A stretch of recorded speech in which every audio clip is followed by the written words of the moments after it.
going on, DGen Nation? Ken and Kim here, bringing you another Fantasy Golf Degenerates podcast this week for the RSM Classic. As usual, I am here with everybody's favorite Canadian, Tyler Tamboline. Tyler, what is up, my friend?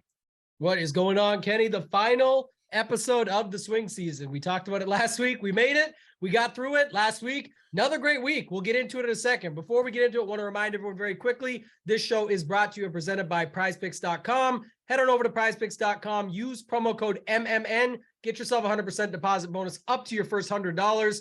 Talked about it plenty throughout the swing season, Kenny, but we will have the segment, all of that, when the season gets here, the regular season. They'll have lines up. We'll be able to go through it with you guys more, pick a bunch of those Prize Picks winners. On top of the fact right now, if you do want to get some Prize Picks winners, you can just subscribe to this channel, Mayo Media Network, right here in the bottom corner. Hit the like, hit the subscribe at the same time. Get all the free content that myself, Pat, many others are putting out on the channel. A lot of different Prize Pick shows for NFL. So check that out. Kenny, another big week, man. Got Henley last week, got Finau last week, 25-1, huge number. Was very excited about that. Good DFS week. Another W for Finau. It's been incredible. I think Kyle Porter posted out the tweet. It was like it took him 211 starts to get his second win, and then now he's got 3 and 7. So I know there's other stuff out there about where he's getting them and whatever. I mean, who cares? The guy's winning tournaments. It's the best in the world that are showing up that he can play against that want to be at that tournament. So good for him getting the job done, and it was pretty easy getting this one done. So what did you think of the event? You got to think of majors coming for him next year, right? He had that year where he top 10 every single major. What was it, like 2-3 years ago? And now he's winning. It's got to come, right? I mean, I don't know if I'm going to do any outrights or any futures bets on it because the futures market is so shitty, especially with these guys that are up near the top all the time. But, you know, the guy's been playing exceptionally well. He was my second highest owned guy on the slate. Lost money. Yeah, it wasn't great cash games. What worst cash of the week, of course, after, you know, a 5-1 start and talking myself up. I'm down to 5-3, but we still have a chance. Still have a chance to go 6-3 for the fall swing, which would be a nice little way to go into the holiday season. Yeah, definitely looking for this week, this month off, doing freaking 40 plus shows a year for 7 straight years. Yeah, every month break is nice. So yeah, other stuff about the tournament. We had that guy who finished second, Tyson Alexander. I didn't even know he was a golfer. He was one guy I just passed, didn't even look at when he played for the Corn Ferry Tour. And a guy named Tyson is either got to be like, you know, 6'8" or, you know, a fighter or some shit like that. I didn't even know there was a Tyson in golf. The guy's 6'1", you know, so he's sort of tall. Also, you know, he's been a pro for 11 years. I think last year he missed qualifying, getting his card by 1 stroke. And then this year he got his card by, I don't know how he got his card, but he finally got his card after 11 years. So pretty big moment for this guy getting second place. Other than that, I mean, man, these fall events haven't been that exciting. Another runaway. What is that? 2 winners or 3 winners for you in the fall so far? Tambo? Three total, but I forget the first one, but it's 2 in a row. So yeah, so 3 total for Tambo. I had 1. So yeah, 50% hit rate almost. You know, good, by very us. good, Yeah, I'll give Tambo the majority of the credit since he's hit 3. But we still got a week to go. Maybe we can make it 5. 5 out of 9 would be nice. It'd be really, really nice. And I've been going crazy on my betting card here lately. This one's a normal card, not going too insane. But yeah, I mean, it was an event. Yeah, a fall, not great. You know, the fall next year hopefully be better with this crazy new schedule that they got. But I mean, it hasn't really been must-see TV in the fall. Let's just say that. That's right. All right, so let's just forget the recap. Let's go. The recap's good enough. Finau wins, whoops that ass. He could probably win again this week. But before we move on, let's go talk about no listener league this week, Tambo. No listener league. We talked last week about it's going to be the same for this week. So the main thing is for the regular season, be back full swing, guaranteed every week. Hopefully we can make it bigger. Like it's going to start out at 750.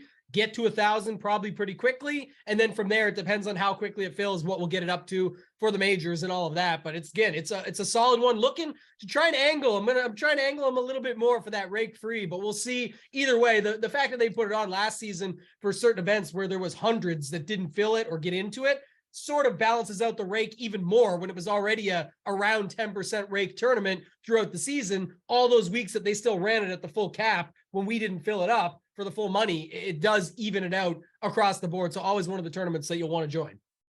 Yeah, definitely. Let's move on to this week. Let's go to the St. Simons. The PGA Tour heads to St. Simons Island, Georgia for the last event of the 2020 calendar year, the RSM Classic. We played at two Sea Island Resorts golf clubs, the Seaside course and the Plantation course. Anytime you hear plantation course in the South, seems sort of weird. We'll just leave it at that. Anyways. Anyways, golfers will be playing each of the two courses during the first two rounds, then finish the weekend at the Seaside course. And I lost my place of where I was reading. All right, just like normal events, top 65 and ties make the cut. It used to be called the McGladrys Classic, and all iterations of the tournament have been played at Sea Island. 2015 was the first year that they went with the two-course rotation. Personally, I want to be focusing more on Seaside course when it comes to DFS, since 3 of the 4 rounds will be played there, and it has plenty of course history. Now, one thing of note is that the Plantation course played tougher in the last few years, especially in 2020. Prior to that, the Plantation course was a big-time birdie fest, but the redesign by DL3 made the course a wee bit more difficult. Still not hard, but a little bit more difficult than what it was. This was mostly caused by the new greens and a bit of wind.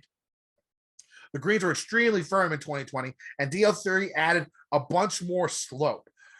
Golfers were forced to hit certain quadrants of these greens to get a true birdie shot. Now, low scores were still had, but the overall score at the Plantation course went up from the previous years. Now, this doesn't necessarily mean the Plantation course will be the same difficulty or easiness this year, but even last year, the Seaside course had a bunch more low scores in the first 2 days. The Plantation course had a bunch more low scores the first 2 days than Seaside had. In the first round last year, 9 golfers shot 63 or better in round 1, while only 3 shot 63 or better at the Plantation.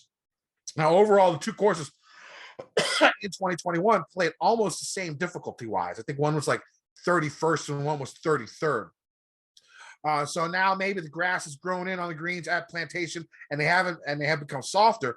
But if they haven't, it's possible the Plantation course could become a more difficult course, though still easy when it comes to tour players. Also, the rain's going to have a little bit of effect. Looks like it's going to be softer conditions, at least on Thursday with the rain in the forecast. Now, Sea Island is home to many tour golfers and many in the tournament that have ties to the area, but not limited to, Matt Kuchar, Zach Johnson, CH3 when he was on the tour, Harris English, Kazire, Harmon, JT Poston, Chris Kirk, and Kevin Kisner are some part-time residents here.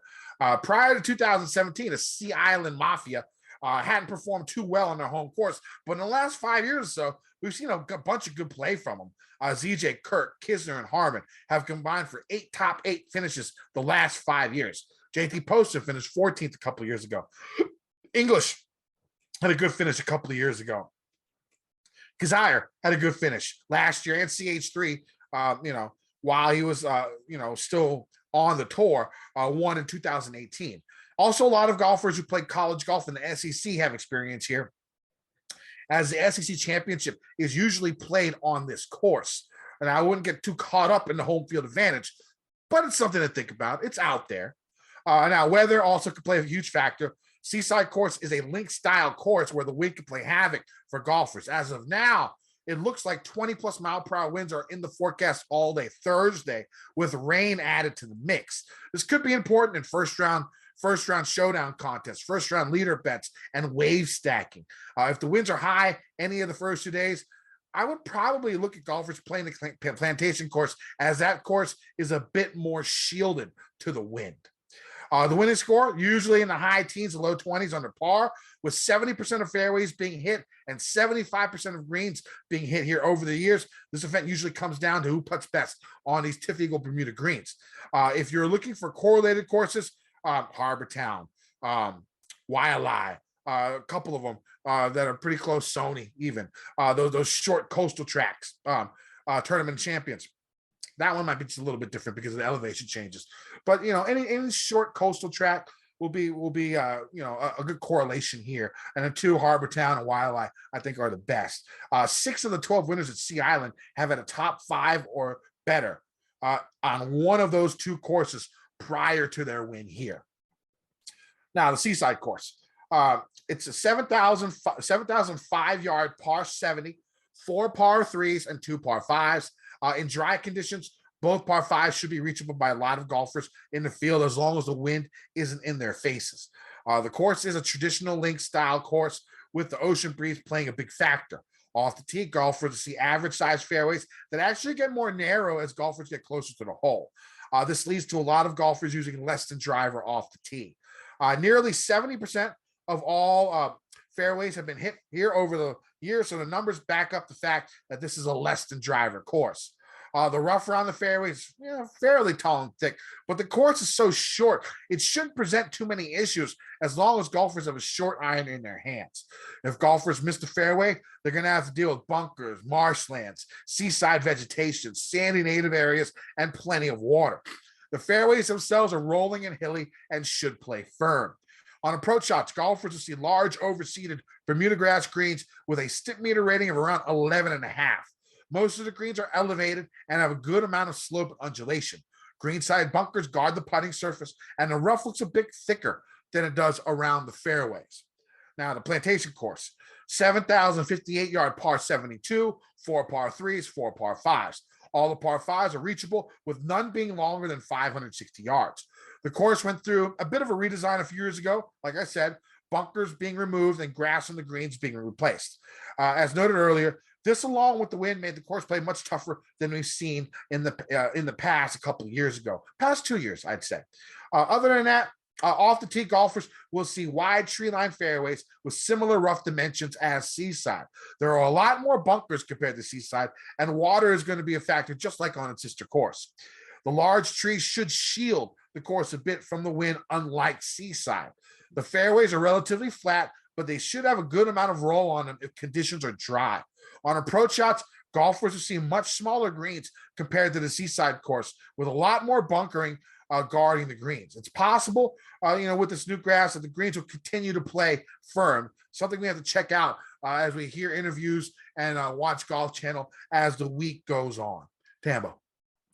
Yeah, a couple of things. One, just going back to last week, I was pulling it up as you were talking, but the number one, folks, so you brought up a few good points. One, looking at the courses, the potential for, as always, if there's weather or course rotation, something like that you want to do, you can definitely do the stacks. Last week, in the end of the week, a PM AM wave did end up coming to be like something huge. I think it was 2.5 stroke advantage that it ended up getting through. I didn't build all my lineups that way last week, but we talked about it a little on the show about building for both sides anytime you're in Texas. Talked about it at the Run Pure Sports Discord a little bit more, and it ended up being a huge advantage. Some of my main lineups, even, it worked out that all the guys I liked were in the PM except for Scotty. So I still had like 30% Scotty and I played him. But in some of the other lineups, I just plugged in Finau because of that. He was the other guy I liked, and obviously bet at 25-1. But just of note, Kenny, last week, some of the ownership, so yeah, Scheffler was on, but Finau way down, ends up winning it. Smalley, we liked, didn't get barely any ownership. Jaeger didn't get barely any ownership.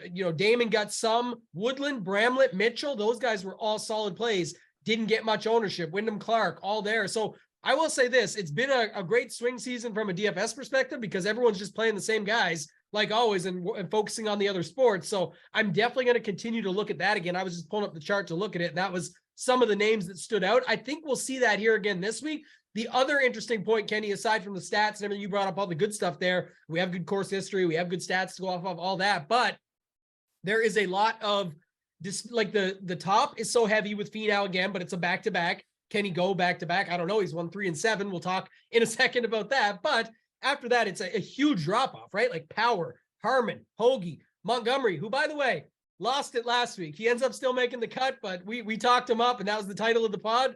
Did not come through. We'll get there in a second. But after that, Kenny, the 9K down to about 70, maybe 7,300 is basically the same guy. So if you want to play, if you got an $8,400 guy in there, Webb Simpson, and you decide instead that you want to play whoever, Trey Mullinex or Luke List or whatever, they really are like the same dude. The numbers bear it out the same way, and stats in some cases, all of that. So you could leave a little money on the table this week as well. Just talking from a couple strategy perspectives there, but nothing else huge other than that, man. We'll talk through it as we go tier by tier. Let's go to the top tier. We got 10K and up. We only got 3 guys up here. I mean, it's simple for me. Finau in first cash game cornerstone. Power is going to be my highest owned in GPPs.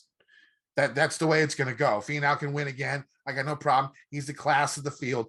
At 11-2, you're going to still afford him. I got one guy in my cash lineup right now that's like 6,900. Not going to be hard to guess who that is. He's not one of my cash game cornerstones, but he's a guy who's played here like 875 million times and has made the cut each time. So I'm going to go with Tony up top. All right. And then Seamus coming off a win, getting like another top 5. I think he's top 5, top 10 here at this event in the past. Those are the 2 guys I'm playing. Yeah. Last year he got 4th. You talked about it. He just came off a 3rd, before that a win. So I can see that. I mean, it still does take a lot. I will say that. Finau, you can put him at whatever ownership you want here pretty much, and he looks good still. So that's kind of the difference. He's the class of the field. He's playing well. Now this is what we talked about last week, Kenny, was, the comparison I believe I gave on the show was him with Sam Burns. Sam Burns had been 7th twice at the Houston Open, coming off of a 7th. Finau knocked the rust off. But if you went back to before that recent 7th place for Burns, you'd had basically the same finishes. Like Burns had 3 top 20s or something, versus Finau had a 9th, a 28th, and a 5th. And I was like, so actually he has the more upside from recent. He's won more recently. Again, Burns won a lot last year, so can't take that away. But when the angle of ownership, that made sense. And you could even get off Scheffler there in some cases as well. So right here, it's tough to go to those other 2. I know Harman, I don't know, stats are going to look good for him for the fairways and the greens and just sort of the short knockers course. We talk about it all the time, the Kisners of the world that have great history here and stuff, but it's still pretty tough. I actually like Harman more than Power, but it's going to be tough to get off of Finau up top here. So Finau with a little bit of Harman is where I'm seeing it as of right now for this upper 3 guys. All right. Yeah. I've been struggling in cash up top. Like the reason I've been losing in cash the last couple of weeks was because I had Burns last week. And then, of course, I had Horschel the week before, and they screwed me. So that's why I'm going with Tony, first cash game cornerstone. I feel safe with him. I feel at worst in the top 10 finish from this guy. The guy's just been playing unbelievable golf for an extended period of time. Now he's getting wins. He's uber confident. I'll stick with Tony in cash, and then I went ahead and bet Seamus at 25-1 as well. I'll be using a lot of Seamus Power this week. Let's go to this 9K range. We got Naismith all the way up to Hollywood Hoagie. What are you doing here, man? I don't know. Yeah, it's an interesting range. One of the things is if you think that Tony won't go back-to-back, I think the next inclination would be for people to go to Power or Harman, because like what you said, like again, they'll pop a little bit. Power with what he's coming in here with, coming off the 4th, all of that. Hoagie, McCarthy, some of those guys there, they've got an interesting history here. So you'll see where it looks good on paper. So maybe you see that, but I do see a spot here, Kenny, where you could go 3 guys in this 9K range, because like I said, after you get, once you get past pretty much McCarthy, maybe like a Kuchar or Patrick Rogers from what we've been seeing lately. But once you get to that Mackenzie Hughes playing down, it's pretty much all the same guy for me from 7,300 up to 8,500-ish. So I like Taylor Penders. We'll get there after, but I guess that's my point. So I would have no problem, Kenny, loading up. And that's why I'm saying it and babbling on is if you take 3 here, I mean, even 2, but if you take 3 here, you have to skip that next big 8K range. And people will say what they say. You can pick up leverage there based on that because the Tony lineups will skip it too. But realistically, that's just how I see it play out. So interesting here. Hoagie, Keith Mitchell, Jason Day, they've all been playing good golf. What are you doing with Day? You going to play him? I think so, yeah. Good, man. He's gained strokes and approaches like in 6 or 7 straight events. 21st, 11th, 8th. It all looks good. If you go the past 3 months. And I think another big thing about this course is, his injury problems delve from his back. And a lot of that issue has to be the torque in your driver. Yeah. You don't have to hit too many drivers here. Yeah, I'm not in love with him, but you bring up good points. I was going to say, if you go 3 months back, which is a fair statement, he's got similar rounds to mostly, like Hoagie has 26, Day has 18. And then you look at the stats for greens and regulation, strokes gained total, scrambling, all of that. J-Day is leading it. So I actually have no problem with him here at all. And then I was going to say too, Keith Mitchell is the guy I have most interest in here. Again, he looks okay on the stats, but just off of last week, I kind of like that. You look at everything else, 12th, 44th, 14th, the last 3 years here, 9th last week, stats look okay. I'm good with him at 9,300. McCarthy, the interesting one at 9,100. Again, another guy, if you go look at the history, 10th, miscut 8th, coming in off a 53rd and a 6th. Stats look pretty good. I think you could go to him as well, but I like those other two better, Day and Mitchell. I like Day, and I sort of like Naismith a little bit. I mean, he had that run where he had like 3 straight top 10s, top 15s, took a month off, finished like 55th last week. He has positive course history here. He's played well. The numbers don't really lie about him. I mean, stat wise, approach game, tee to green, birdies, par 3 scoring, all solid. I like Naismith a bit at $9,000. Just going down a little bit in the 8K range. I think I'm going to play the villain. I think I want to play cheapskate Kuchar at 8,900. I don't think I've played him yet this season. So he's probably going to miss the cut. But I'm going to play Kuchar this week. My second cash game cornerstone is going to be Matt Hughes. Once again, finished runner-up here last year. The guys had, 3 top 15, 3 top 25 finishes in a row. So, I mean, the guys been playing exceptional golf. Yes, a lot of it has been done with his putter, but that's who he is. That's who he is. He putts well. The funny thing is he finished second here last year and didn't even gain a stroke putting. So maybe he likes this course from off the tee and from the fairway as well. And if he putts good, I mean, he finished second last year where he gained 0.2 strokes putting. He gets his normal 3 or 4. I mean, he wins in a landslide. And he's playing good golf. I think he finished top 10 again last week. The lone bright spot in my cash game cornerstones. So I'm going to go back to Matt Hughes once again, even with the $1,000 raise in price. I also want to talk about Justin Rose. This past week, Tony, here's a narrative for you. Okay. Tommy Fleetwood, he hadn't won in 3 years, finally won. Ryo Ishikawa hadn't won in 3 years, finally won, both yesterday. What's his name? Justin Rose hasn't won in 3 years. Maybe it's his time. Played well last week, finished 6th. I got him at 45-1. Decent course history. He's had some good finishes here. I'll play a little bit of Rosie at 8,200 for 45-1 odds. Yeah, I don't mind that. Who do you like?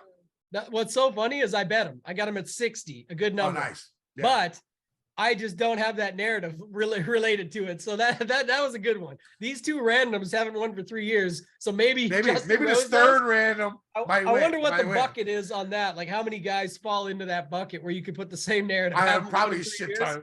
Probably a shit ton. Yeah. Speaking of which, by the way, the TF, the initials used to stand for two frauds when you talked about Tony Finau and Tommy Fleetwood. Not anymore. And again, just jokingly, but we love Tommy needs to win in the goddamn States first. But now they both have to do exactly. Everyone's looking for that, right? They both have done. You can't talk them down. I know some of the guys were out there shooting Tony down yesterday because he hasn't been in these big time events. And I even saw Max Homa step into his defense and say like, oh, winning the 125 man, like some of the biggest tournaments with these guys here. Like he basically saying like Finau did plenty. He went a whole year and finished top 10 in every single major. The guy has, and he's won 3 of his last 7. Like he's beating the fields that are put in front of him. That's the whole point. Like I don't give a shit what event you're winning. It's a PGA event. It's almost harder to do that sometimes when you were the prohibitive favorite. Yeah. And that too. That's the other funny part that you say that, actually, not to keep it rolling, but just to say it, is that people will say that like the putting contest stuff. Well, the guy's just joining any tournament that everyone else is eligible to join, and whoever joins it. I mean, Scotty Scheffler was there this week. It was no fear for Tony Finau. He just goes out and gets the job done handily. So I don't know. You can't really take anything away from him. I just thought that was funny.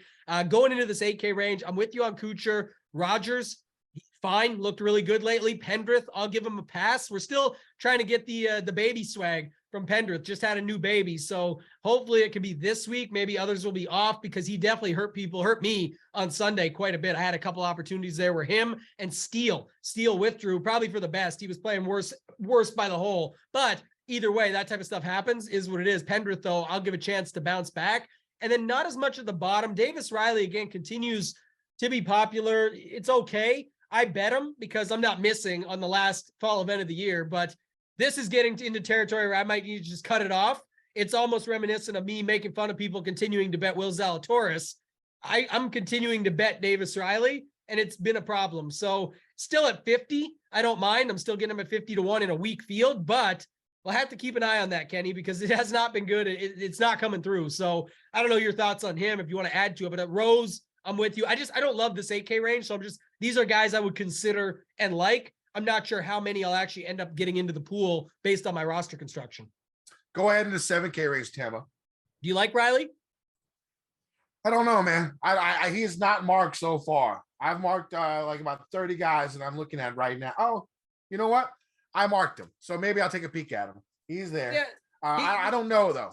I saw some chat today about like some people think he's not as good or he's not as advertised, but I don't know. Like, again, when Tony Romo's saying it, who cares? When Will Zalatoris, who's never going to say a bad thing about his buddy. He does have a little bit of an advantage, right? He went to Alabama, right? So they're playing the SEC championship at this course. So he has experience, I would think, right? Yeah. I mean, that's all I'm saying. But like when Will Zalatoris, who obviously is not going to say shit about him, like they're buddies, but when he's saying like, watch out for this guy, he's going to be top 10 in the world. I mean, that's a guy who knows golf, that's playing with him all the time, every day. You know, oftentimes practice rounds, things like that. You see reports posted of it, or them out playing with Romo and all that stuff that I brought up earlier. So I don't know. I think, again, we continue to roll with it. I'm not going to get off now, but like I said, it is getting into that territory where I just keep betting the guy no matter what. So in the 7K range at the top, I like this. I like Andrew Putnam.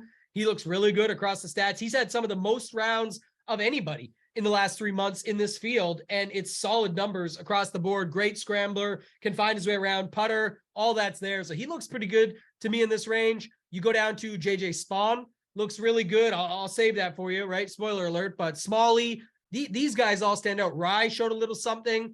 Scott Stallings, Hardy's my other guy that I like, Chris Kirk. Like I said, all these guys here stand out to me as the same as the 8K guys or better. So I mentioned guys in the 8K range, but I may just end up playing a bunch more of these guys and skipping it entirely. Yeah, I mean, Smalley and Spawn are going to be my final 2 cash game cornerstones. Smalley, like 3 straight top 20s in a row. The guy's been playing excellent golf. His iron game is really, really strong. Really good on par 4s. So he's my 3rd cash game cornerstone. My 4th cash game cornerstone is JJ Spawn. Made all 5 cuts this season. I think 3 or 4 top 25s, has a good track record here at Sea Island. Iron game well above average, wedges above average, par 4 scoring well above average. Let me go ahead and go Spawn. So my 4 cash game cornerstones this week: Tony Finau at 11-2, Mac Hughes at 8-6, Smalley at 7-9, Spawn at 7-8, leaves 14-5 for the rest of your lineup. And then, like I said earlier, $6,900. That's where one of my cash game cornerstone, one of my 5th cash play is. You can probably guess that. Other guys I do like in this range, I like the Putnam call. I'm sort of surprised you brought him up. I was hoping he'd be low owned, like a sneaky play, because Wyndham Clark's been playing well, and then Smalley's been playing well. I was hoping he'd get lost in the shuffle, but I've already seen him written up a couple of times today, so he might be a little bit more popular than I expected. Still, I like him. Harris English, I'm going back. I think he's won here before, if I'm not mistaken, or at least had some good finishes. I mean, he's from the area. This is his course, and I think, he's making cuts. He hasn't really gotten past that edge. Maybe he can do it finally here and now at a course he's supremely comfortable at. So I like Harris English. Scott Stallings, again, hasn't missed a cut in a while. Has decent course history here, and the stats are really, really good. I think he comes 5th in my model. The big thing for him is his stellar wedge play. The majority of approach shots are going to be from 100 to 150 yards. At this course, he's top 10 in both of those in the last 50 rounds in this field.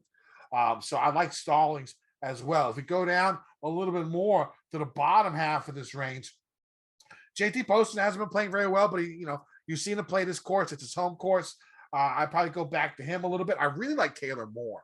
I think he finished top 10 here last year. He might have missed a cut last week, but prior to that, he had been playing really good golf in the fall. I think the price tag is a little bit cheap for him. So I like Taylor Moore at 7,400. Ben Griffin, after that really, really bad loss a couple of weeks ago where he just choked it all away, he's come back and fought and showed some moxie and hasn't let that bother him. I think he's made both of the cuts since then. I could be wrong, at least one of the two.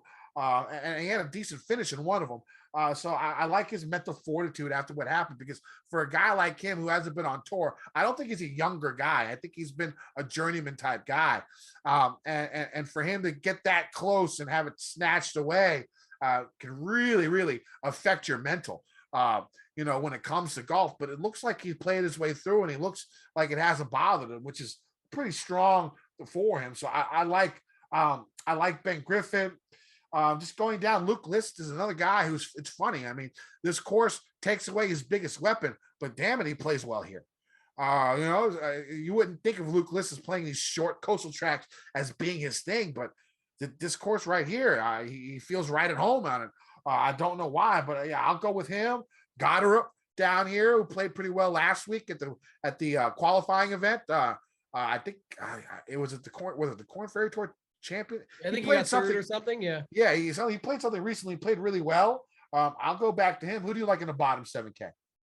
Some of the same guys. Yeah. I like the Taylor Moore call. That's pretty interesting. Like you said, just everything looks good. And you see it, like, again, the bigger greens and stuff, he can just find his way around here. It always comes down to the putter with him. So going back to Steven Yeager, I'm sticking with him. He's another guy. Just think at these prices, they can pop. Like Taylor Moore, you gave the example, 8th last year. Yeah, he missed the cut last week, but before that, 23rd, 12th, 24th, 36th, and a missed cut.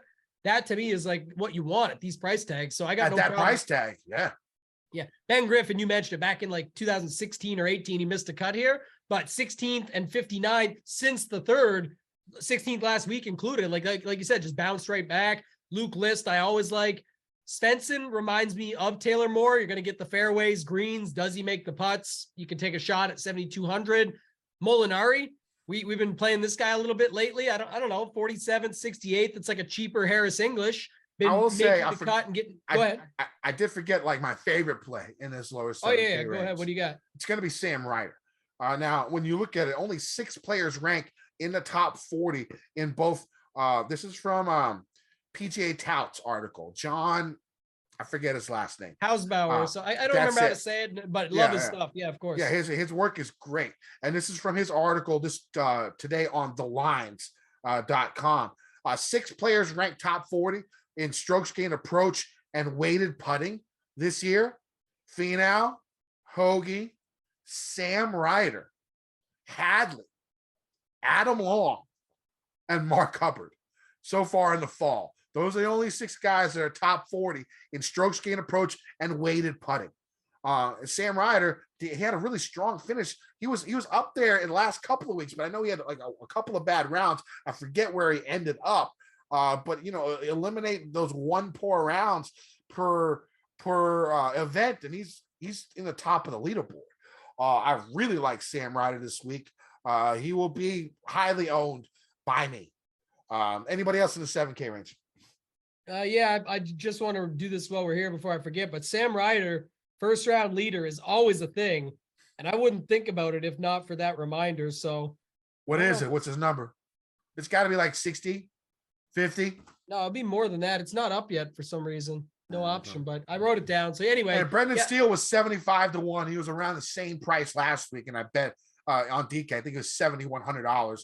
I bet him 75 to 1. So I would figure it's probably close to there. Yeah, I would like that. Again, I'm going to bet it. It's just not up yet, but I'll mark that down. I've only got 5 bets later in the doubles, so we'll talk about that. But Schenk was another one here. Well, not really, like Schenk, Hostler, they always stand out, but just in general, Russell Knox played good last week. I don't mind him. And then Patton Kizzire was the other one that I was looking for here. So again, nothing special about him, but he's one of the long shots that I bet this week. So I'll definitely play him in DFS. But anybody else that you like, Kenny? Yeah, I mean, if we go down to the 6K range, I mean, I just spoke about Chesson Hadley, top 40 in approach, top 40 in putting. I'll play that at $6,900. Zach Johnson, I mean, the guy's made every cut here possible. He played last week and he made the cut. So at least he got the rust off and he made a cut. I think he'll be fine here. I think he'll be fine for your last cash play. If you're playing, just throw that punt play in there so you can afford Finau up top. Zach Johnson. You could do a lot worse than Zach Johnson. John Hull, a couple of top 15s here, back to back, in a row. Tyson Alexander's price hasn't gone down. He finished second last week, 6,700, 250 to 1. I mean, if I had each way, that'd be beautiful. But I took the 250 to 1 for a guy who's coming off like his best finish on tour. He's got to be sky high, super confident. What? Which guy's that? Tyson Alexander. Oh, again, going with Alexander. Okay, go ahead. Yeah, Continue. yeah. I was going to say somebody else. I thought you were mentioning him. No, Tyson Alexander. I mean, I don't know if I'll play him, but Streb's won here twice. Yeah. So, I mean, there's guys. Andrew Novak, local guy, good finish last week. Had a good finish on the Corn Ferry Tour a couple weeks ago. Someone to look at a really, really cheap price. Brian Gay, another type of guy who would plod his way through this course, has a good track record. There's some 6K plays here, man. Yeah, Austin Cook. I thought that's what you're going to say. He's another guy, won here, 11th here, coming off of 27th places, a 44th before that. He's actually playing some good golf. These are the types of courses you want to play him at. So 6,800, I like him. Michael Thompson, 6,800 could go there. Robert Streb, two-time winner. Tyler Duncan is basically Sam Ryder light, like another version of him. So I could play him. Bramlett played good golf last week. So yeah, there's a few guys down here, but not too much else that I love. And again, like I said, you won't need to go way down probably, but if you're playing those guys up top and then skipping over most of that 8K range, you can land in the 7s, no problem, with all the guys we mentioned at the low 7s. All right, let's go betting card. Tam, why don't you go ahead and get up first while my shit loads? Yeah, Mitchell, 35 to 1. Taylor Pendrith and Riley, both at 50 to 1. Justin Rose at 60 to 1. Sig at 80 to 1. And then my long shot is Kazire at 125. I got to see how it all shakes out. I didn't math it out yet, but because I just put the bets in those, I know I'm good. But the John Rahm Finau double looks pretty tasty. Rahm just destroys the DP World Tour Championship. And the Finau thing is like, it's not likely to go back to back, but man. Let's talk about that. I mean, he's by far the class of the field. I would say win equity wise, for all you math heads out there who can figure that out, he has the highest win equity in this tournament. Yeah. I don't think it would. If you're just going math, if you're just going straight math, he has the highest win equity. He definitely had. Oh, he definitely had. I was trying to find the number. I didn't have it in front of me, but again, that's to each their own how they want to play it. But I would just say this is, like you said, I saw a stat today. I forget who posted it, but it was like the drop off from him to the next. I think it was like him to second place was the equivalent of second to 22nd. So like how close there, that's the gap between him and the rest. It was something like some sick thing that Rick Gaiman posted where like, there's been like 7 golfers who 7 times someone has shot, 20 strokes gained total in event. And I think Finau in the last like couple of years, and Tony has 3 of them. Yeah. One of them might even be, man, remember the RBC where he shot all his wins are like by 4, 5, and 3. Yeah, Rory won it, but it was like still crazy stuff where he's been just playing some incredible golf, man. So it's what is the Rahm Finau? What does the Rahm Finau pay out? What does the double pay out? I think it's got to be around 45. I think it's 10 to 1 and 4.5 to 1. So yeah, 45 to 1. That sounds good to me. I can throw that down. I ain't got no problem with that. That would make I might have to do that one because I don't have Tony on my card. I think those are the odds, but yeah, that's my point. Again, you're counting on 2 of the favorites to win, but this would look like the time for it. The thing is with Euro, DP World Tour, I should say, is man, shit just hits the fan in that tour. It's every week I bet that. Baroff gets me to bet it. Our resident fill-in, our boy Ryan Baroff gets me to bet that tour. I'm telling you, man, it is some of the craziest shit you'll ever see down the stretch. I can't remember the last time. I think we got a winner. He wins them more than I do, but I can't remember. Like, I think I got 1 or 2 wins on it from following his stuff and just going with it. But man, the stuff that happens down the stretch of these DP World Tour events. Choke jobs, right? Choke insanity, jobs. Like yes. Choke jobs, like 2 holes to play up 4. Like you feel like Finau, you know it's in the bag. The books aren't even offering anymore. And their last number they offered was minus 3,500. Like it's over. Yeah. There, it is never over. I think it was Gavin Green. We needed him on like 2 holes to go up 2 or something. He double bogey 17, and then he can't even make the playoff or something on 18. Like just the most ridiculous shit that you'll ever That see. seems to happen to on that Gavin Green a lot. I hear that happening It's to him nuts, a man. bunch. It's nuts. Just bet his bets. You want the ultimate sweat? Follow Ryan Baroff on Twitter. Go bet his Euro picks, and then watch what happens on Sunday. It's crazy. Hopefully you get some winners. He picks them throughout the season on the year, but man, there's a lot of times we just get the places. That's the difference. Yeah. My betting card. So I went Power 25 to 1. I thought the number is fair in this field. I got no problem with Power 25 to 1. Rose 45 to 1. Mackenzie Hughes 50 to 1. Sam Ryder 150 to 1. And then Tyson Alexander 250 to 1. That'll be my 5. And then I might add that double. You got room. You may as well add the double. Get on board. Yeah. Imagine closing out the season with a double. That'd be nice, right? That'd be the best finish to a swing season. But no one would remember because we don't have a show until the last week of December. We'll get our producer to clip the winning calls 3 weeks in a row. We'll use it for the promo video because that'd be epic if we hit that running off the Henley, the Finau, and then a double to round it out. We're only picking 5 or 6 guys each week here, so I love it. I know. Last couple of weeks I picked like 12. And I'm like, yeah, I should say that. You I'm done with that. More, but... Last 2-3 weeks, I've gone overboard. I realized I have to calm my ass down before I lose like all the money. The funny thing is, I have a bankroll when it comes to it. I have a $200 max that I bet that for my betting card every week, and I still fell into the $200. But now it was like using all the $200 every week, not like 130 one week.